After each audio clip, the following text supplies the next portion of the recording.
Hi, you're listening to the Build Your Digital Community podcast. I'm your host, Kristina Bartold, the co-founder and co-CEO of The Social Snippet, a social media agency focused on business owners growing their digital communities. On this podcast, we'll talk about all things digital community building so that you can grow your network and ultimately your business. Hey everyone, and welcome to another episode of Build Your Digital Community. I'm your host, I'm Kristina, and I'm so excited to have a friend here with me today. I met Denise at Chris Harder's Roundtable, and I absolutely am obsessed with her insights. Every word that comes out of her mouth, I think is genius, so I am just excited, and I've really set you up now, so now you have to I know, thank you. you have to really perform here, Denise. But Denise is just so smart. And so I have Denise Lee here, who's the founder and CEO of Alala. And Alala is an athleisure brand based in New York. And I'm just so obsessed with what Denise has created. Like, you're so undercover in terms of like how successful and cool you are. And I remember just sitting next to you and you're like in a little like athleisure outfit. And I was like, oh, this chick like just wearing like athleisure at this event, like interesting. And then you go up there and you're like, I'm the founder. This is like what I'm up to. And I was like, oh, very like Steve Jobs of you. So, Oh, wow. Okay, let's get started, Christina. That's very nice of you. so Denise, why don't you tell everyone a little bit about you and kind of maybe how your journey started with Alala?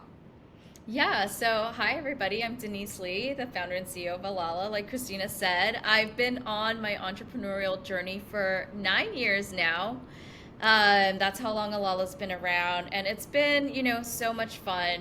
Alala, we are kind of designing the new wardrobe for modern women. Like, we all wear athleisure so much these days, and it's blended into, our everyday wardrobe. So we're here to really offer a really nice, sophisticated take on, everyday dressing with comfort and style. So, and I'm really proud that we are also an all-female team right now. Oh, I love that. Well, okay, Denise, tell us how you got into this because I don't think you woke up one day and you were like, hello, like now I'm an athleisure Yeah. genius over here. But curious, like how you kind of got into it. Yeah, so I've always grown up wanting to be an entrepreneur. My parents were both entrepreneurs, and so, that was a big part of their encouragement was always that, one day you can work for yourself and you can, make your own money. And so from a very young age, I wanted to do that. And I think just throughout my whole like younger years, college and my first couple jobs, like always just kept an eye on what my big idea was for my business, right? I think that's what we all kind of want is like, oh, what's my idea that I'm gonna stand behind? So I've always loved fashion, and so after I graduated from Northwestern, I worked in fashion in New York City for a little bit. And then again, like knowing that I wanted to potentially start my own business, I decided to go back to business school. I was like, I've done marketing for a couple years as my first job, but I want to learn about accounting and all the other types of business that I need. And so I went back to business school to try and get some of that education at NYU. And then after I graduated from NYU, I actually ended up working for a billionaire who was a very successful like retail fashion entrepreneur in his own right. And I always call that my second business school because I just learned so much from being around him and being around the businesses he was investing in, building. We used to go to China every 6 weeks to go to the factories, and I would go on him when he was looking for real estate for his stores. And so like it was a very whole experience, I feel like, up to the point where I actually wanted to start Alala. And so how I did that was while I was working for my old boss, I also wanted to do a triathlon. It was on like my bucket list of things that I was like, okay, I really want to do this.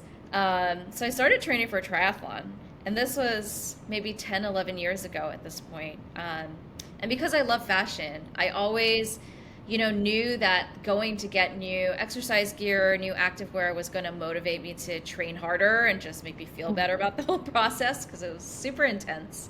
Um, and in my own search, I went out to all the stores and I looked for activewear that, I liked. And really at the time, 11 years ago, there wasn't too much out there. It was only big brands. And I just didn't really feel like anything really resonated with me. I was like, oh, like this isn't really like my brand that I get excited about. And so at that point, having been in the industry for a while, I was like, whoa, like maybe there's an opportunity here. Like there seems to be some white space in this market for something that's more fashion forward, more that you can wear all day. That's more of this like New York style that I have. And that's how I got the idea for Alala. And, I always like to say like we launched at the perfect time because we launched when activewear became like a trend, athleisure became a word in people's vocabulary, and so we were able to really ride that wave through the growth of the company. Mm. Okay, so many nuggets there, and one of them I'm like a triathlon, like not even just like a 5K, not even Yeah, like I know. Just went for it. Just went for it. But I need to know, did you do the triathlon? Yeah, I did too. Oh my God, get after it! I love that. Uh-huh. I did too.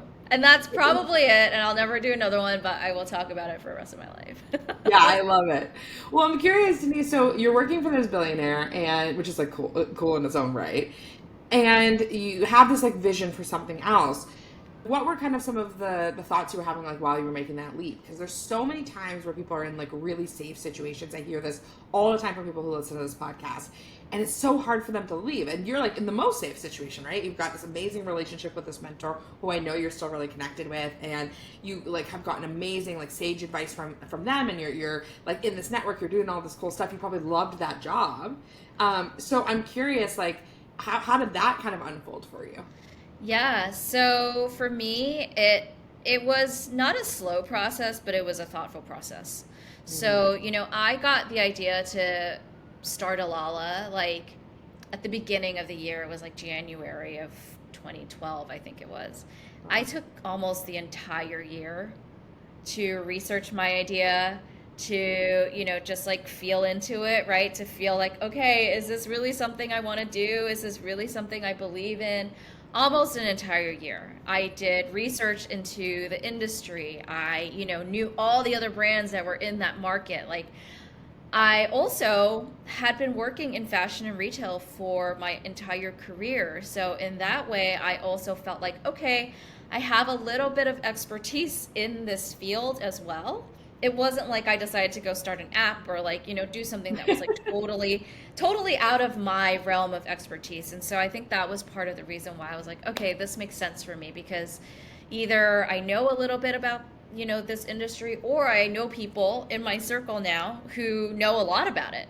And so it wasn't like I got the idea one day and I was like, okay, I'm done. I'm out, like I said, I did all this research. I researched the names, the URLs. I built my brand book.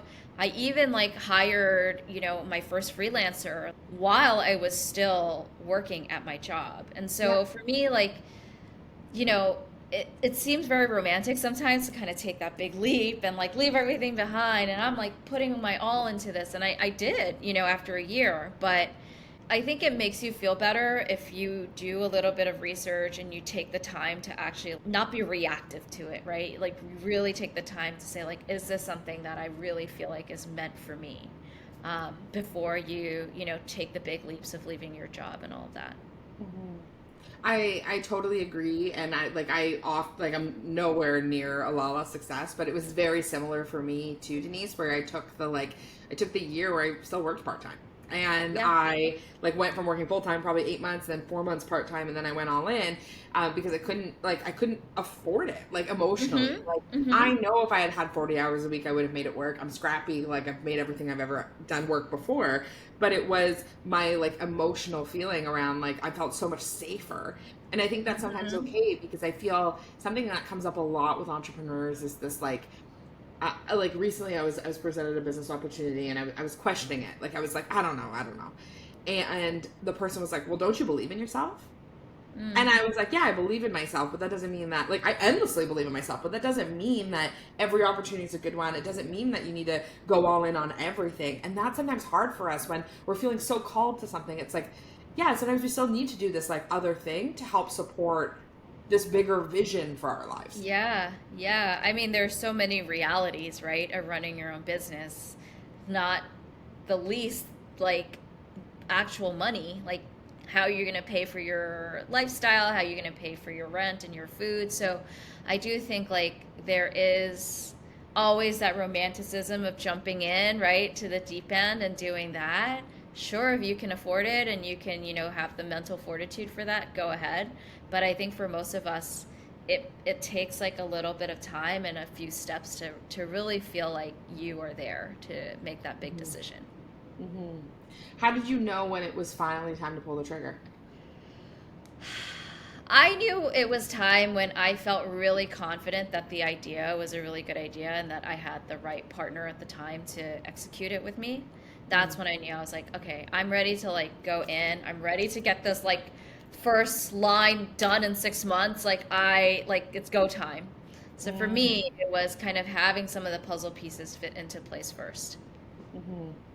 I also, something that you said really resonated too, is that this industry wasn't totally new to you. Like, it Hmm. wasn't like you decided to start like a marketing agency or like Yeah. anything like that. Like, it was totally um, like something that was super familiar for you, you felt good about, and that you would be able to sustain and be able to like use contacts and be able to do all of that. Like, often when we start ventures, like, especially like I think, a steeper learning curve when you don't know much about it.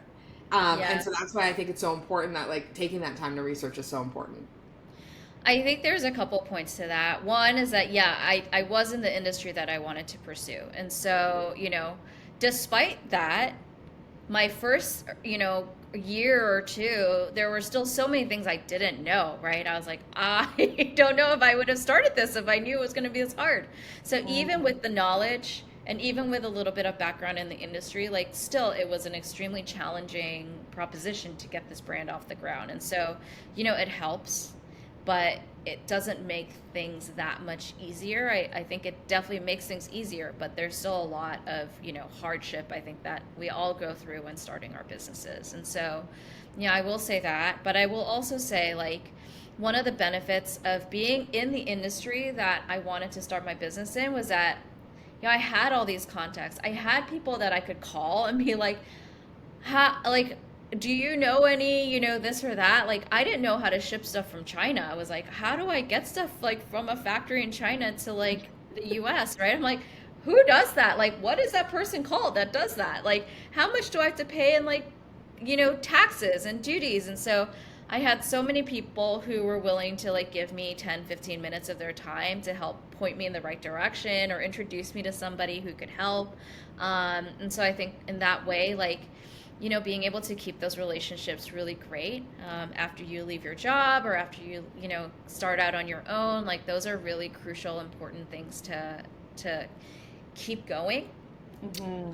because people are definitely willing to help, but they have to like you, want to Yeah. spend the time to want to do that, and so that really helped me a lot because I was like, I was able to call people and be like, hey, I need help, like, figuring out the situation, which you have a lot of experience in. They'd be like, oh, yeah, okay, do this, call this person, da da da. So that was super helpful.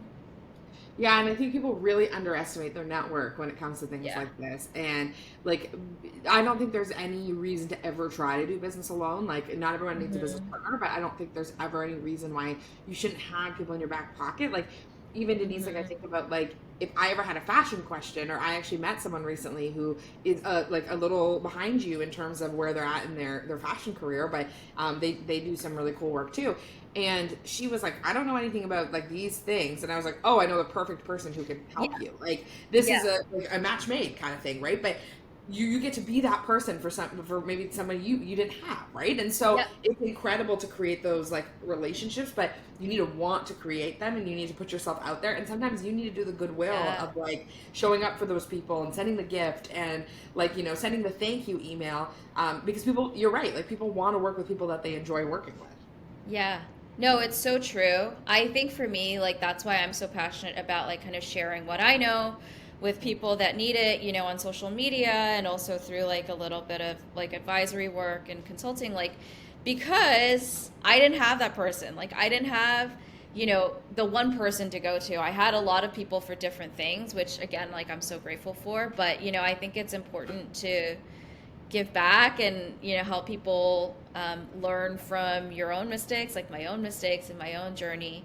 Hopefully it'll help people like bypass a couple of mistakes I made and get to where they want to go faster. But One thing I did want to say is that, in this day and age of social media, let's use it to your advantage, right? And so if you do find somebody that, oh, you really like their advice or you really like their experience or you see them as being somebody who's a couple steps ahead of you, like it's so wonderful just to, connect with them on social media, right? And for me, like this is a tactic I use all the time for people I want to be connected with. Leave them comments on their stories, like leave them comments on their posts. Like it's such a low lift way to start getting into somebody's network, start to get them to notice you. Like, oh, Kristina keeps leaving great comments on my posts, or oh, I feel like my content's really helping Kristina on this journey. That's a way like I do to like actually get in and have people start to like notice me Yeah. before like, I kind of reach out and make an ask or say like, hey, like I just really wanted to, get your viewpoint on this specific thing. Like it's a really great way to kind of start getting into people's networks in a way that's like not like, hey, can I pick your brain? It's much more organic, and I think it's a smarter way to do it. 100%. And I'm so glad you brought that up because I think it's so easy on social for people to want to just, they see someone's success and they're like, oh, I want that too. And it's not much of their time to ask a question. But that's Hmm. actually how I kind of became connected with Chris and Lori was Mm. but I would listen to their podcasts and I would share their podcasts in my stories, which is actually like a huge gift for a podcast host. Like, Yeah. because they're spending all this time doing this. They don't know who's listening. Like it's funny. I did a discovery call the other day, and the girl logs on and she goes, "Whoa." And I was like, what? She's like, it's so weird to hear you talk because I hear you all the time because I listen to your podcast like constantly. And it was so Aw. sweet, but I was like, that's so nice that she told me that because at least like I Yeah. know I see the numbers, but like it's great to know people are listening, right? And so Yeah. now my relationship with her, I'm like, oh, that's great. Like I get to help this person a little bit more. I feel like a little bit more connected. And so I started sharing Chris and Lori's stuff. And then when I would see them at events and stuff, they would be like, oh, hey, Kristina, like because they knew that I was showing up for them and as a member of their Yep. community. And so I Yep. think it's too like often that people will be like, "Hey, can I like jump on a call and pick your brain? Can I like do this?" And it's Yeah. hard because like I'm in this stage of business and I'm farther behind than you, Denise, but where like I don't have time for that. Like I don't have time Yep. to just jump on with somebody and even give them 15 minutes to like pour into them as much as I'd love to. So it's like, but when somebody is really engaging with me and then they're like asking questions, it's not uncommon for me to send them like a 4-minute voice note answering a question or something like that. Yeah. And that feels a lot more manageable for me. And so, but it's about that equal energy exchange of like, you can't just like shoot out and expect something to come back because it's like anything else, it won't. Yeah, no, exactly. I totally agree. And I think like, being able to give a little bit of yourself, like you're saying, share that person's, real, share that person's thoughts with your own audience. Like I think all that is such an easy way to really like start getting into somebody's network. I love that. Okay, well, switching gears for a second, Denise, because I am so excited to have you on. I said this before you came on. You are like, I think one of the first people, if not the first. I guess I've had Stacey on, but we didn't talk Love Powered Co. to talk about physical products and building community online around physical products. I think is a bit different than service based. And so I'm curious for you, like, what has been your journey of like building community around your brand? Yeah, I think for me, it's been very organic with Alala. Like we are self-funded. We're a tiny little team. Like, we don't have like tons of people to hire to be like community managers or this or that. It's like very organic. And so, we've been around for 10 years. Instagram's been around for just as long. And so really, I think it started with Instagram. And it started with a lot of just like organic outreach to, people in New York, fitness influencers in New York, fitness studios in New York, fitness instructors in New York, like actually physically like, building a community here in New York was a big part of, how we started building community, right? We're a New York based business, so I'm here as well. And so at first, like prior to COVID, like we had a lot of kind of like hybrid in person and also like online community building. So doing a lot of like classes, hosting events, hosting pop-ups, things like that. And really like transferring both that experience like offline and online for people was a big part of it. And so as we got more well known we got so many like inbound requests from people to, gift product or, try the product on. And for as much as we could do, we would do. And I think like if you have a product business like ours, which has, maybe it's not a super high cost for us to gift you a set, right? And it's like way better than having to pay people money, especially when you're a small starting out brand. And so we were big into product gifting. Like we would say, anybody who was kind of like an Alala girl, we would gift product. And that's a lot of how we started to build community as well, was through the product gifting and being, I think, quite generous and not asking for too much in return. Like it wasn't like, oh, here, like especially these days, we still do this strategy of product gifting, but it's not like, oh, you have to post this and you have to post that. It's a very kind of like loose, friendly relationship. And a way that we try to also build upon that is that anybody who does post us, like, we'll put you on a list for the next gifting as well. So really trying to create continuity and more long-term relationships that way. But I think also like something I've done more in the recent years to also build community is really to show up myself as a founder. I'm not the business and the business is not me, but I'm definitely a part of the business. Definitely on social, but especially in email form.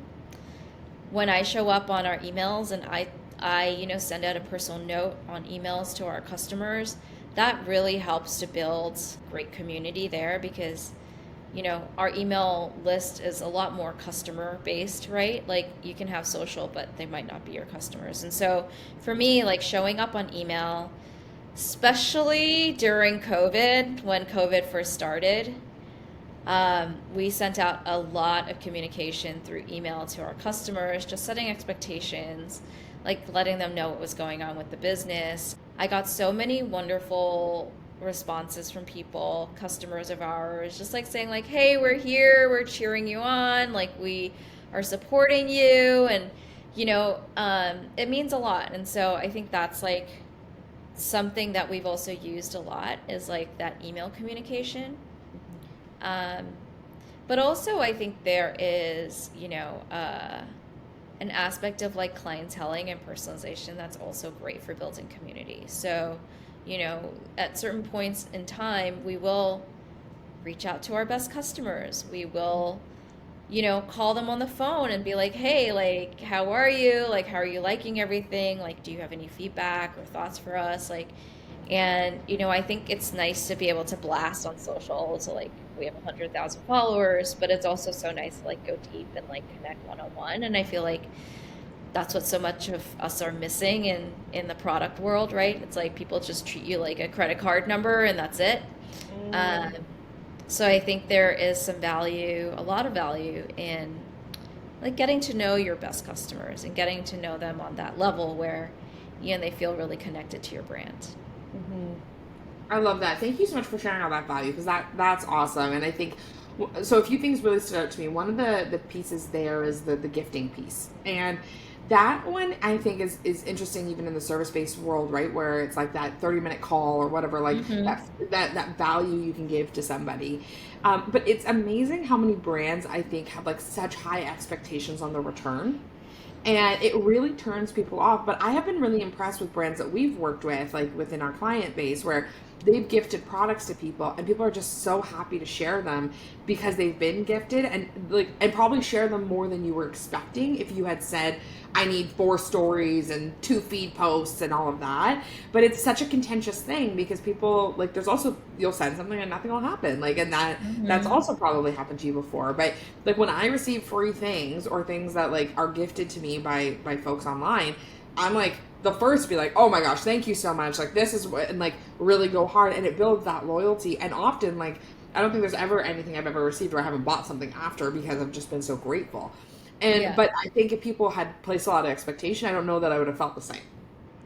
It's so true. It's so true. And I feel like, product gifting and like influencer marketing in some ways is like, it's a little bit of a gray area and it's difficult to define, success in that space. And so we've had both. We've had people like post and we've had great responses. We've had a lot of people post and there's zero responses. We've had people who've taken gifts and never posted. And so it is a strategy that's does not have a guaranteed return. Hmm. But I think if you use it as part of your overall marketing strategy, it's not your only marketing strategy. It definitely, adds to it. And you can't track every single benefit there is. I don't know. Somebody might have seen your post wearing a Lala and they followed us or they bought something and I would never know. Yeah. But I think it is part of like that marketing compounding effect that we all want. Hmm. That's actually a great point too, because that's something I often talk about with social media is that people will be like, what's the ROI on social? And I'm like, okay, you can say like, to some extent what the ROI is on social. But for example, like Alala, like our mutual friend Allie, right? She posts Alala gear all the time. You have no idea who's at her gym and who sees that and is like, oh, Hmm. I need that crop top or whatever it is, Hmm. or Hmm. sports bra or whatever it looks like, and then buys it, but they never say anything about it. They're not connected. Like, Hmm. you would have no idea, right? You're not tracking every single one of your customers. So it's amazing to see how social can have that impact. And also, I think when you have the right energy behind some of these things, like it makes it easier. It makes it easier to be generous and to gift and things like that, because you're not like you're worried about the return, of course. Like you wouldn't do things absolutely for free, but yeah, I just think that there is an ROI, and I think sometimes it's hard to see. Yeah, exactly. And I think if you're smart about it, there's other ways to get return, right? Like some of the creators we work with, like will white label their posts or, we'll ask them for usage rights for paid ads and things like that. So there are other ways to be able to get some return out of content that's created. Overall, it is still definitely a little bit of a gray area. And just one of the other questions I just wanted to ask you too is when you were talking about how you built community, one of the things you talked about was in-person events. And as an like mostly online brand, I know you used to have a storefront. I don't think you have a store anymore, right? Right. No store. Um, it feels counterintuitive, right? Like it feels counterintuitive to be doing things in person. But what I loved about what you said, and this is similar to the work that we're doing over here, is that like you reached out to local businesses, like you reached out to local influencers. You like started at home, and then home also contributed to your online community. I'd love for you to talk more about that. Yeah. I mean, New York is a little bit of an easier city because there's so many people, there's so many creators, there's so many influencers here, there's so many customers here, and so for us, like, it makes sense to do in person, right? I feel if we were based somewhere else, maybe that was not so populated, it might be a little more challenging, but I don't think so. Like each event we have really is like 20, 30 women, so it's not like it's, we're doing a few hundred people coming to events, and so I feel like whenever you get invited to something, you feel special. We always try and do, a mix of like influencer events, but also customer facing events, right? Because they're the people actually buying your stuff.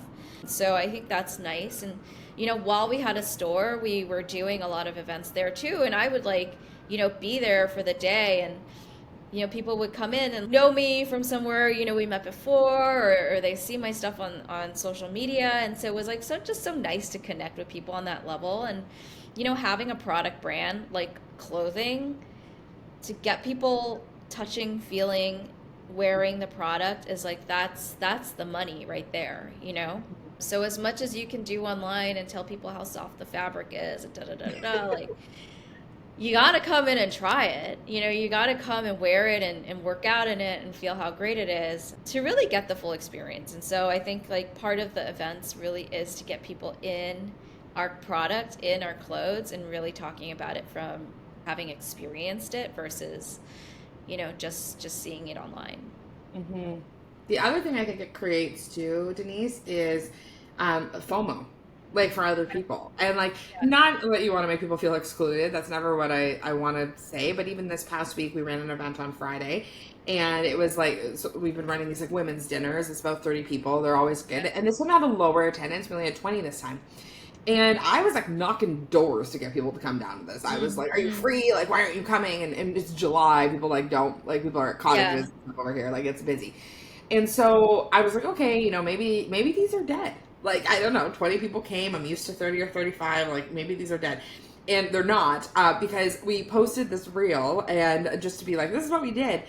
It had so much engagement. I had 30, like probably 30 people message in the DMs being like, when's the next one? Like, I can't Oh believe I my missed this one. God. Right, but we built some hype around it, which was the events are great. It was just a bad month. Like, okay, that was information. Like, good to know that we should probably pause for the summer. But it's amazing to see that, like, you can create that kind of FOMO, that kind of excitement around your brand. And while I was at that event, multiple people had asked me about social media management. So, Yeah. like, Love it. these things all pay back, right? And like, you have these connections or whatever. So even if it's 20 people, even if it's 10 people, even if it's like 15 people, like, you have no idea like the impact and the ripple effect it's like someone's gonna get from Yeah. feeling special and feeling seen. Yeah. No, it's so, so true. And I think for anybody out there who, has a product brand or, is thinking about throwing an event, it does not have to be an expensive endeavor either. For us, like you said, we partner with other brands to bring snacks, bring drinks. Like they want to promote their products too, you know what I mean? And so we might partner with somebody, a studio for a space that they're giving for free and an instructor for free. Like there are so many ways to do it where you're just combining forces between several different brands Yep. and doing it for a very low cost, if any cost at all, that you're all getting some kind of benefit from the events. And so I think if, you're thinking about doing something, you're worried about cost, I think there are a lot of like really smart ways to get around that as well. I love the partnership aspect, and actually this is Yeah. something that's like I'm not good at, like, as a person, like, because I like am like a total pay in full kind of person. Like, I don't like to haggle people for things. I don't like to, Yeah. like, I've never had someone come to me and be like, this is the price, and me be like, oh, could I get like $100? Like, I'm not like that. And I had this great conversation with Ali Aruda, because it's funny. She, how she has that event in September every year, and she got an Aperol spritz cart to it. And I was like, how did you get an Aperol spritz cart? Like, how did you get them to Yeah. sponsor this 100-person event? And she was like, I asked. Yeah. And I was, Exactly. what? Like, and she was like, yep, and this is free, and someone's coming in and making like bracelets with everybody, and like someone's doing this, and someone got the food, and like, and I was like, this is insane. And I have this amazing network of people that I know if I asked, like, hey, would you be willing to sponsor? Would you be willing to do this? Would you be willing to do that? People would. But it's just so funny how we're so fearful of asking when, like, actually we Hmm. all benefit. Like, we all win when you're supporting a balloon arch at a 100-person event, and you don't know any of the people there, right? Like, Yep. you're starting to build, that's marketing. That's actually like the original form of Yes. marketing. And it's like, it's non-social, but I actually think it's even more impactful. Yeah, sometimes you just gotta ask. It happens like all the time. I've had so many, instances where I'm like, oh, I don't want to ask that person. Like, oh, like, maybe this brand is too big for us to like ask for something. And, if you make the ask, the worst it can say is no, we're not going to do it. And you move on. Like, you'll forget about it tomorrow, I guarantee you. You know what I mean? But like, for the people who say yes, like that's really exciting for you to be able to like do something cool with this other brand. And a lot of times brands are also looking for exposure, right? And like I said, like they're not afraid to bring a couple cases of their drinks. Like it's not very expensive for them to do that Yeah. in exchange for the exposure you're going to give them. And so, yeah, I agree. Don't be afraid to ask. Like, don't be an asshole about it, but like, don't be afraid to ask either. And actually, I think that's where what you brought up at the beginning, Denise, about like the connection is really important, because like for example, if someone messaged Denise today and was like, Denise, like I'm running this 50-person event and I'm wondering if you'd want to sponsor. And she's like, who the hell are you? Like, I've never seen you connect with me. I don't know anything about you. Like, Yeah. like, but somebody who's like in your DMs and who's like a like loyal customer, or someone who's like, really doing the most to try to at least like make the connection, that's more likely, right? And so if you have people that Yeah. you want to collaborate with, not like, butter up people you want free stuff from, but if you have people you want to collaborate with long term, like, do things to support them, go to their events, like post Yeah. about them, like that'll be more impactful for your collaboration. Yeah, totally agree. Totally agree. I think one great way to do that is to feature other brands and founders in your social media, right? And so we do this. We'll do a founders, feature every so often, and we will find another female founded brand that we love. We love their product, we love their mission, and we'll write a little piece about their founder. We'll, shoot them in a couple pieces of Alala and have, give them a reel on on our page and we'll do a little giveaway together. And so like all those things are free. Like they're all free and they're a great way to kind of build community, build, awareness for both brands. And you offer it without the expectation of really getting anything back, right? And people are so excited to be like, oh my God, like, yeah, Lala wants to feature me. Like, yeah, I'd love to do it. And so again, like if you don't ask, people are not going to come up to you and say they want to be on your social media page. But if you do a little bit of outreach and you are consistent and nice about it, like that's a great way to also start building more audience for your brand. Mm-hmm. Yeah, I love that. Okay, Denise, I could friggin' talk to you all day, and I am just so grateful for your time because you are, like I said, you're an undercover, like little woman over there, but like you are so down to earth and so intelligent, and I'm just like so grateful to have you in my network, but like grateful for you to share your time. So I would love for you to tell everyone where they can find you because they're going to be hunting you down. Awesome. So personally, I am on Instagram and TikTok at Denise X Lee. And you can also check out Alala at Alala on Instagram. Awesome. And so I will link all of that in the show notes, everyone. And if you have something that really resonated with you, please send Denise a DM or let us know. Share this in your stories. It means the world. And go get some Alala gear. It's so cute. And I'm just so excited about the stuff that Denise is doing in the world. So I can't wait to see what comes next. Kristina, thank you for having me on. It's always so great to talk to you. My pleasure. Thanks so much for listening to the Build Your Digital Community podcast. If you loved the episode, please don't forget to rate us and leave us a review. Now, we'd love for you to be a part of our digital community. Text JOIN to 855-908-4688 to join our text list for exclusive social media tips, or DM us on Instagram at The Social Snippet, letting us know what you loved about the episode. Keep on building community, and to this and so much more.